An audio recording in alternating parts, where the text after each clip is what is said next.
Hi there, my name is Alex Schragus. I'm a producer here at the Satanoff agency, and today we're going to talk a little bit about insurance and insurance needs for storage facilities or self-storage facilities. If you're running a self-storage facility, there are a number of different coverages that you can get to make sure you're protected. The two major ones are liability insurances and property insurance, property-based insurance.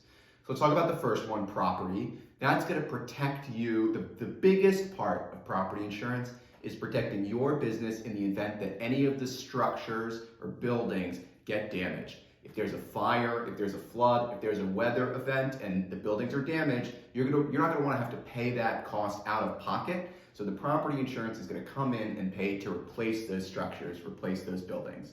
Another part of property insurance is something called business income or business interruption. Let's say something happens and those buildings get destroyed, they're leveled. You're going to lose out on income or revenue for whatever period of time it takes to replace those buildings. And so business income or business interruption is designed to cover that cost and that revenue. And so instead of not making any money during the 5 months or 6 months it takes to rebuild the structures, the insurance company is going to be paying you that lost revenue.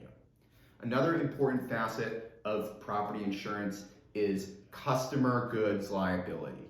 So you probably have your customers sign waivers to say the facility is not responsible for anything that happens, but the reality is that if you are liable for the damages to those goods, those waivers are not going to protect you in a claim scenario or a lawsuit. So customer goods liability, let's say somebody reports to you that their roof is leaking and you don't get around to fixing it. There's a big storm, there's a flood in that unit because the roof leaks and destroys all their property. Thousands of dollars in property damage because of the roof leak. Customer goods liability or customer goods legal liability is going to protect you in that event. It will handle the claim and it will make sure that the customer's goods are replaced or a similar, whatever the financial value is sent to them, and that your business isn't on the hook for all of that. The other large bucket for commercial insurance for what you're doing is something called liability or general liability.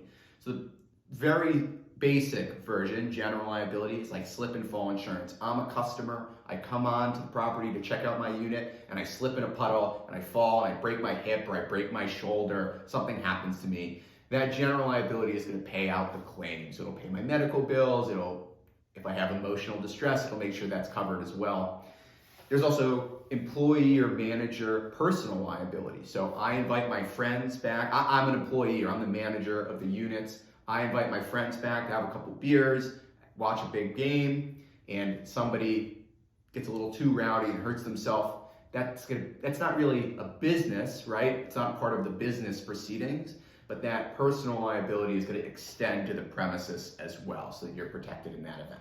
After those two larger ones, there are a number of different things you can get, but two kind of important and smaller forms of insurance are EPLI, Employment Practices Liability Insurance, and D&O, or Directors and Officers. So EPLI, the Employment Practices Liability Insurance, that's going to protect you in the event of an issue that comes from hiring or firing an employee.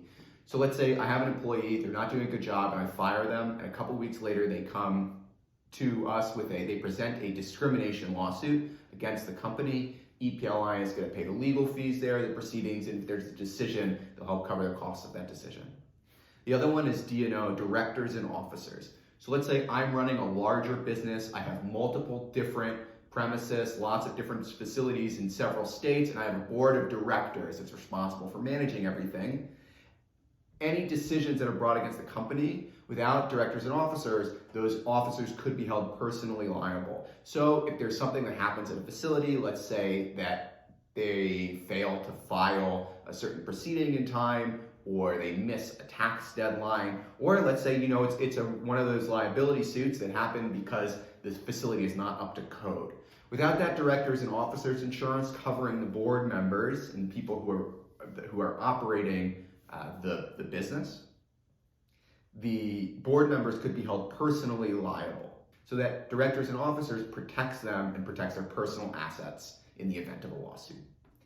Those are some of the major important facets of insurance that are designed to help protect your business and your facilities. If you have any other questions or you want to talk more about the insurance needs of a self-storage facility, don't hesitate to call us here at the Satanoff Agency. I'm sure myself and my colleagues would be happy to help you out.